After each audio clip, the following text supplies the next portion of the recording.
Следующий вопрос. Если ислам – это самая лучшая религия, тогда почему христиан больше, чем нас?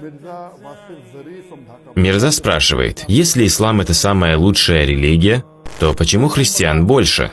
Во-первых, если их больше, или если кто-то составляет большинство, то это еще не значит, что они правы. Это ошибочная концепция, что если их больше, то они правы. Я могу вам привести множество примеров. Если вы спросите, какой автомобиль является самым лучшим в мире, одни скажут Rolls-Royce, другие скажут Bentley, но машин марки Rolls-Royce в мире совсем немного, как и марки Bentley, как и Майбахов, тоже немного.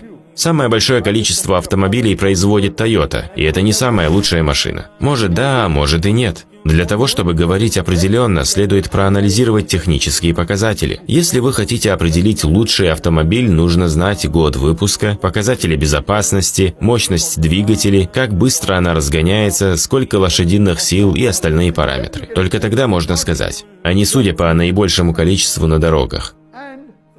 Даже владелец Toyota согласится, что Rolls-Royce лучше, но он не готов потратить такую огромную сумму денег. Быть может, у него их нет, либо он просто не хочет их тратить.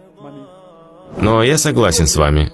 Сегодня христиан в мире больше всего. Около 2,5 или 2,75 миллиардов, в то время как мусульман чуть больше 2 миллиардов в мире. В этом я с вами согласен. Но если же говорить о практикующих последователях религии, то на первом месте ислам. Из 2 миллиардов большая часть практикует ислам.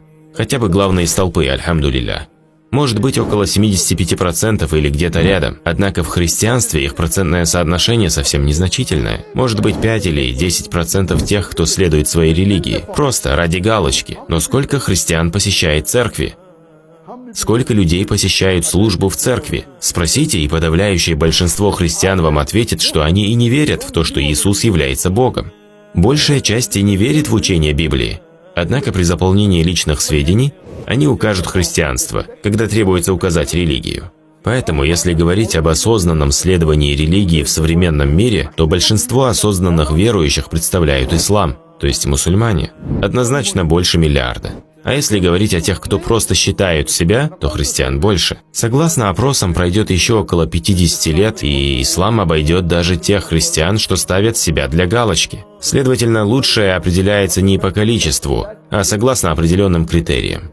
Если же вы сравните Коран и Библию, то без всяких сомнений, даже если вы проверите их в свете науки, логики или даже разумного мышления, без всяких сомнений Коран пройдет испытание, в то время как все остальные писания не справятся. Следовательно, если мы спросим, какая религия практикуется больше всего в мире, то это ислам. Альхамдулилля. Ислам – это самая лучшая религия. Аллах ясно говорит нам в суре Аль-Имран: «Единственная религия у Аллаха – это ислам».